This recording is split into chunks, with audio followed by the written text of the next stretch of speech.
여러분 안녕하십니까. 현실을 직시하는 방송 삼수로구입니다. 오늘은 단 하나의 질문으로 시작하겠습니다. 밤 12시 이후 택시 안 잡힌다고 분노하던 사람, 심야버스 늘리라고 외치던 사람들, 24시간 공항과 편의점은 당연하다고 믿는 사람들, 그 사람들은 왜 유독 택배 새벽 배송만 안 된다고 할까요? 민주노총 택배노조가 자정부터 새벽 5시까지 배송 금지를 주장하고 이재명 정부와 민주당은 입법 검토에 착수했습니다. 명분은 이들의 건강권 보호, 야간 노동은 발암 위험이 있다. 듣기엔 고급스럽지만 현실은 다르고 먼 내막이 있습니다. 정작 현장은 이 구원을 단호히 거부했습니다. 쿠팡 위탁 택배기사 2,400명 중 93%가 반대를 했고 이들 중 95%가 지금처럼 새벽 배송을 계속하겠다고 답했습니다. 이들은 다 자영업자들입니다. 이유는 돈이 아닙니다. 새벽에는 교통이 뚫려 있고 엘리베이터 기다릴 필요도 없고 엘리베이터 민원도 없고 일하기가 훨씬 편하다고 합니다. 낮엔 불법 주정차 민원, 주민 눈치, 도로 채증으로 더 힘들다는 것입니다.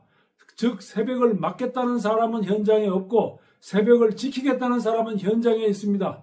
문제는 노동자를 위한다는 민주노총이 정작 노동자의 일자리를 빼앗고 있다는 것입니다. 쿠팡 직고용 기사들로 구성된 쿠팡 노조도 반발했습니다. 민노총이 새벽 배송 금지를 들고 나온 건 우리가 2023년에 민노총을 탈퇴한 데에 대한 보복이다. 당시 쿠팡 노조는 93% 노조원 찬성으로 민노총을 떠났습니다. 이유는 정치활동 강요, 조합비 남용, 조합원보다 정치가 우선이었기 때문이었습니다. 새벽 배송 금지 논쟁의 중심엔 김슬기 비노조연합 대표도 있습니다. 그는 말합니다. 우리 힘들다고 일자리를 없애겠다고요? 그건 구원이 아니라 파괴입니다. 택배기사는 개인사업자입니다. 자기 차, 자기 세금, 자기 선택으로 일하고 있는 것입니다. 이걸 막는 건 편의점 24시간 영업 금지와 같습니다.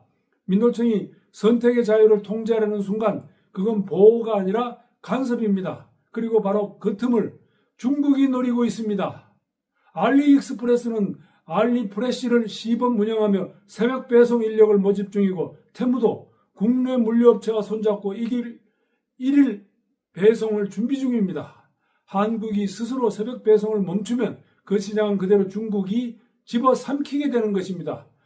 시장 규모는 15조 원 규모로 알려져 있고 이 새벽 배송 산업 20년 걸려 쌓은 물류 혁신위로 알리와 테무가 고맙습니다 하며 올라타게 되는 것입니다.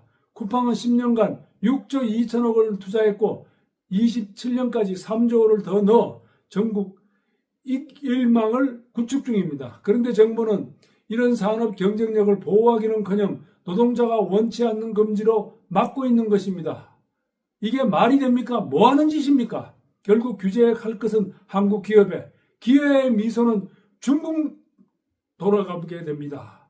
지금 새벽 배송을 이용하는 소비자는 2천만 명, 쿠팡 와우 회원만 1,500만 명이라고 합니다. 맞벌이 부부, 영유아 부모, 자영업자, 농어민 모두 이 시스템에 의존하고 있습니다.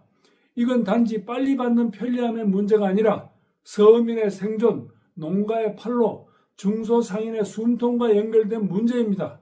그런데 정작 현장 기사들은 토론장에도 못 들어갔습니다. 김슬기 대표는 당사자가 아니라며 퇴장당했습니다. 6,000명이 가입한 연합대표가 당사자가 아니면 도대체 누가 당사자입니까? 민노총만 당사자입니까? 이 싸움은 노동자의 싸움이 아닙니다. 조직의 힘겨루기, 특정 기업 길들이기, 그리고 그 사이를 노리는 중국의 어두운 그림자입니다. 제주는 곰이 넘고 돈은 중국이 가져간다는 말이 다시 한번 떠오르는 이야기입니다. 이제 질문 하나로 귀결됩니다. 민노총은 누구를 위해 싸우는가? 진짜 노동자인가 아니면 정치인가? 현장이 거부하는 구원은 구원이 아닙니다. 그것은 간섭이고 시장의 파괴입니다. 새벽은 어둠이 아닙니다. 누군가에겐 하루를 버티게 하는 생계의 시간입니다. 정치가 그 시간을 멈추는 순간 그 공백을 채우는 건 언제나 외부 세력들입니다. 오늘 밤에도 누군가는 새벽 공기를 가르며 우리의 식탁과 아이의 기저귀, 약봉투를 옮기고 있습니다. 그 손끝이 멈추는 순간 멈추는 것은 택배가 아니라 한국 경제의 심장일 것입니다. 오늘은 여기까지입니다. 이 이슈 여러분의 상식으로 한 번 더 생각해 보시길 바랍니다. 구독, 좋아요, 알림 설정, 삼수로가 현실을 파보는데 큰 힘이 됩니다. 감사합니다.